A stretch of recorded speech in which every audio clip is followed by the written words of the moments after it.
dnešná hodina podľa názvu, ktorý máte na tabuli, je venovaná alternatívnym zdrojom energie. Začal by som slovíčkom alternatíva. Čo je pre vás slovíčko alternatíva? Čo znamená alternatíva? Keď mám viac alternatív? Super. A je lepšie, ak mám viac možností, alebo nepotrebujem žiadne možnosti? Typický príklad máte Vianoce. Ak by vám vaši povedali, že dostanete na Vianoce ponožky alebo ponožky, je to alternatíva? Asi žiadna alternatíva. Máte ponožky a hotovo. Tak podľa mňa je to jedna z najdôležitejších tém, ktorá by sa mala učiť na školách, lebo väčšinou napríklad deti o tom nevedia a podľa mňa by sa to malo učiť aj viac na tých školách. Kde vieme nájsť energiu? Okolo seba, kde viete nájsť energiu? Hovor. Všade. Všade. Prečo všade? Tak lebo je všade okolo nás. Výborná myšlienka. Energia je všade okolo nás. Uvedomte si jednu vec.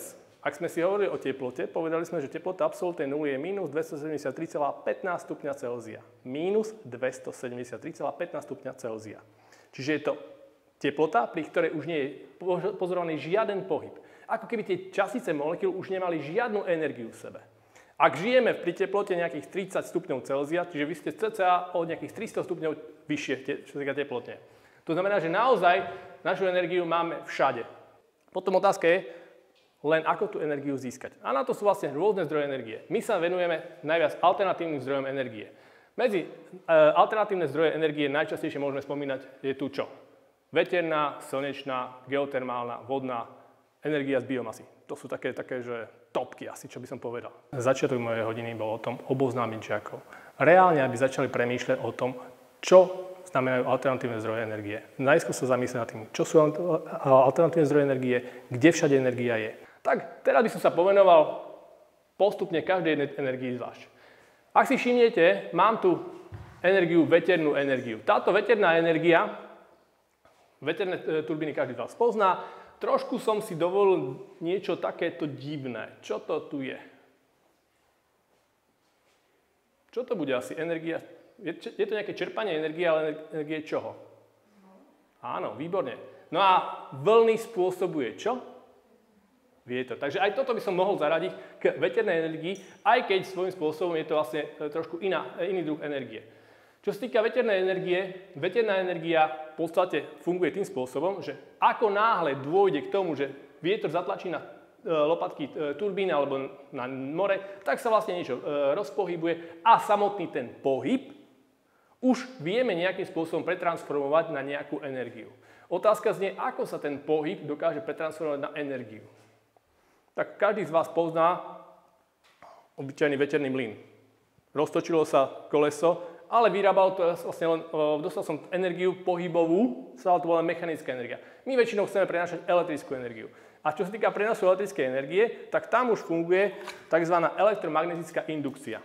Čo sa týka elektromagnetickej indukcie, je tam veľmi dôležitý jeden fakt. Je tam cievka a ak sa v okolí cievky mení magnetické pole, v cievke to indukuje vznik elektrického prúdu.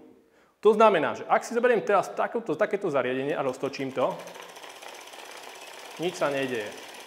Prečo sa nič nedeje? Pretože tu nemá magnetické pole. Magnet je tu. Tak teraz poprosím niekoho, kto mi to podrží. Ty mi budeš ukladať magnet, ale až keď to zapne. Ešte potrebujem jedného, ty mi to udrž, aby sa mi to nepohlo. Barvi v správnom čase, ty mi priložíš len magnet. Aby sme to videli, že sa to odrazu stalo. Čiže nič sa nedieje, a teraz skús priložiť magnet. A zrazu sme zbadali, že vyrábame elektrický prúd. Svieti nám tu žiarovka. Tým pádom, ak sa to točí pomalšie, žiarovka hasne, ak zrýchlim, funguje to lepšie. Ďakujem. Znamená to, ak chcem vyrobiť elektrickú energiu z veternej turbíny, musím zabezpečiť dostatočné otáčky, to ste videli. Musím zabezpečiť nejaké magnetické pole, ktoré sa bude meniť v okolí cievky. Naozaj tú energiu musia sa vedieť nájsť, využiť ju, lebo nie je nič ľahšie, ako uvažovať tým spôsobom konzumne, že zapnem si, mám elektrínu a hotovo, ale pochopiť to, čo všetko sa za tou elektrínou skrýva. Ako sa tá elektrická energia dostáva k nám, aké sú tam náklady, čo všetko je za tým. Dal som tu slnečná energia. No a keď som dal slnečnú energiu, dal som tu niekoľko obrázkov. Prvá vec, ohrev vody v bazéne. To pozná každý. Máte mnohí to doma. Ďalšie je tu čo? Super. Perfektne ste mi nahrali na jednu vec. Velikánskou chybou je označovať všetko solár. Lebo solárny panel vám zohrieva teplú vodu. Fotovoltaika vyrába elektrický prúd. Aha, čiže je v tom rozdiel. Vrátime sa neskôr. Ďalšie niečo také obrovské, tu je taký obrázok. Čo to tam môže byť? Je to elektráreň, ale tá využíva princíp toho, že všetko svetlo, ktoré dopadne na zrkadlá, sa odráža naspäť do jedného centrálneho bodu, v strede je väža, a všetko to svetlo z obrovskej plochy je odrážané do jedného jediného bodu. Ak ste si všimli, mám tu taký maličký detail, že 5 gigajoulov za rok na meter štvorcový. To je tak v priemere, koľko vám dopadne na 1 meter štvorcový na Zem za rok. 1 meter štvorcový. Ak si to pozriete, koľko tu máte? Akú obrovskú plochu? Znamená, že dosiahnem tu obrovský výkon, a to len tým, že dokážem obyčajne odrážať svetlo do jedného centrálneho bodu, no a potom samozrejme spracovať tú obrovskú teplotu na niečo iné. Môžem spraviť obyčajnú párnu turbínu. Vytvorím tam obrovskú teplotu, vznikne para. Tá párna turbína je vlastne párny stroj, ktorý mi následne môže rozpohybovať hocičo a môžem použiť práve znova zmenu obyčajnej mechanickej energie na elektrickú. Energetika je moja akože srdcovka. Ja sa s energiami fakt zaoberám bežne, využívam energie. Skúšam také tie pokusy, baví ma so žiakmi vyrábať rôzne batérie. Mal som žiaka, s ktorým sme skúšali rôzne batérie, rôzny potenciál, koľko elektrickej energie vyberieme. Robíme občas batérie z ovocia, hej? Vytvoriť batérku. Čiže tých energií, hovorím, že máte okolo seba veľmi veľa tej energie. Len ide o to pochopiť a vedieť to využiť. Iné zdroje energie. No a teraz som vám to úplne presne nepopísal, čo to je. A skúste mi povedať, čo to tam vy vidíte. Toto vás asi nenapadne. Máme tu nejaký chodníček a ten chodníček má pod sebou nejaké tie body, ktoré asi keď chodím po chodníku, tak čo tam robím tie body? Vyrábajú energiu. Čo robím? Vyrábajú energiu. Ako? Ako? Stlačaním. Stlačaním. Totiž to existuje tzv. Piezoelektrický kryštál, ktorý keď stlačím, tak vytvorím z ňom elektrínu. A otázka znie, to je taká nejaká novinka, ne? To ste nikto v živote nikdy nepočuli, ne? Nikto? Nie. A keď vám poviem, že klamete? A ja vám za to ručím. Čo je to tu? Zapaľovač. A na akom princípe funguje zapaľovač? Bežný zapaľovač, taký tie staršie, máte takéto koliesko, ne? Áno. Má toto koliesko? Nie. A toto tu vo vnútri, keď si všimnete, je tzv. Piezoelektrický kryštál. Tým, že ja ho stlačím, vytvorím iskru, ktorá mi zapáli unikajúci plyn. Pochopili? Áno.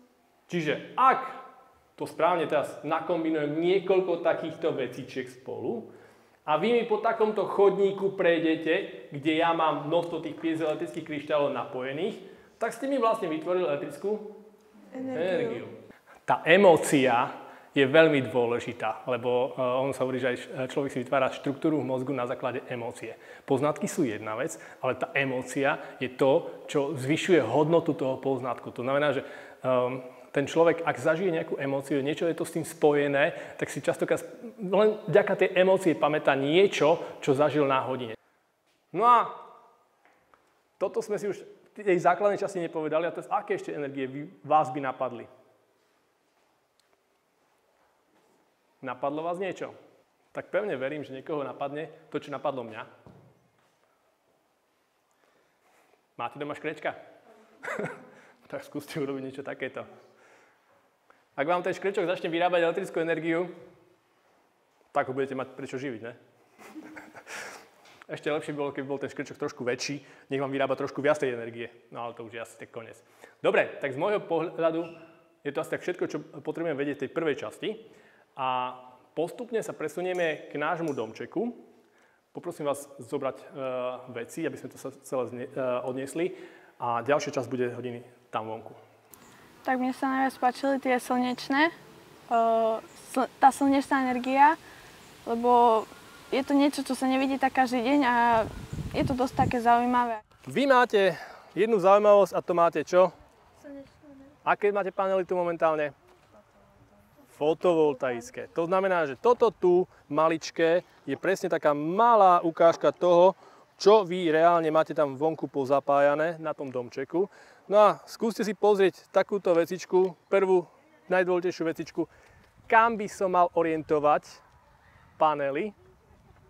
Aká svetová strana je najlepšia na panely? Čo myslíte, dievky? Kam by ste ich orientovali? Na sever, na juh, na východ, na západ? Na východ. Na východ? Neviem, tak máte kompas. Skúste si tie panely otáčať a skúste si zistiť, ktorým smerom to bude asi najlepšie. Keď vám to dám takto kompas, tamto máte sever a tu máte 3 panely.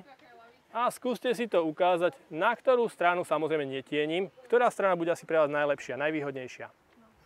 Premýšľajte logicky. Kam chodíte v lete na dovolenku? Na sever? Na východ? Na západ? Juh. Prečo chodíte na juh? Najteplejšie tam je. Aha, takže tam svieti slniečko. Takže ideálne je orientovať kam panely? Na juh. Prečo sú na domčeku na tej strane? Lebo juh. Lebo juh.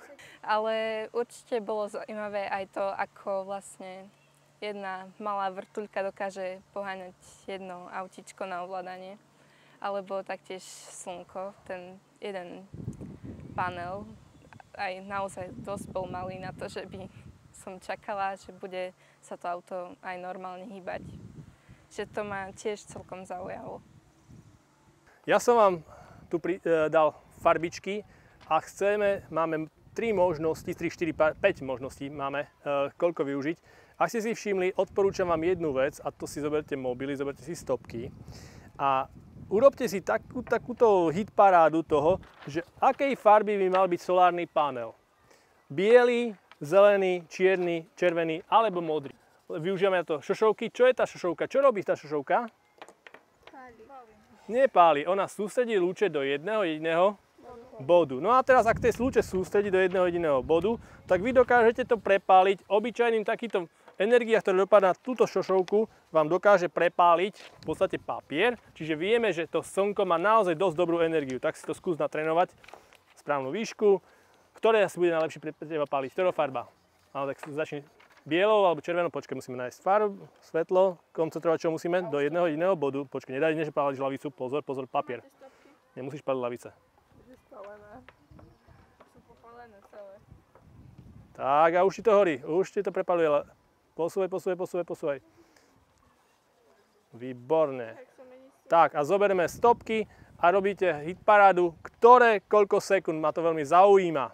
Každá farba prepálenie, koľko sekúnd vám trvá prepálenie určitej farby. Jasné, že ich to bavilo, pretože niečo dokázali prepáliť, ale išlo len o to, aby ste uvedomili, že to svetlo nesie v sebe obrovskú energiu. Energiu, ktorú keď skoncentrujete do nejakého bodu, dokážem podpaliť papier. Ja viem, že teplota horenia papiera nie je ako vysoká, je nejakých tých 300 stupňov, ale 300 stupňov je o mnoho viac ako je teplota vody vriacej. Takže takýmto spôsobom som chcel tie deti rozvíjať, aby vedeli, aké tie alternatívne zdroje energie sú. Kto z vás má panely doma? No, máte niekto panely doma? Ani fotovoltaika, ani solár, nič? Ale budete asi mať. Mám taký dojem, že asi viete o tom veľmi veľa, takže viete povedať svojim rodičom o tom, čo to vlastne je. Takže ďakujem za dnešnú hodinu, pekný deň vám prajem, majte sa, krásny deň.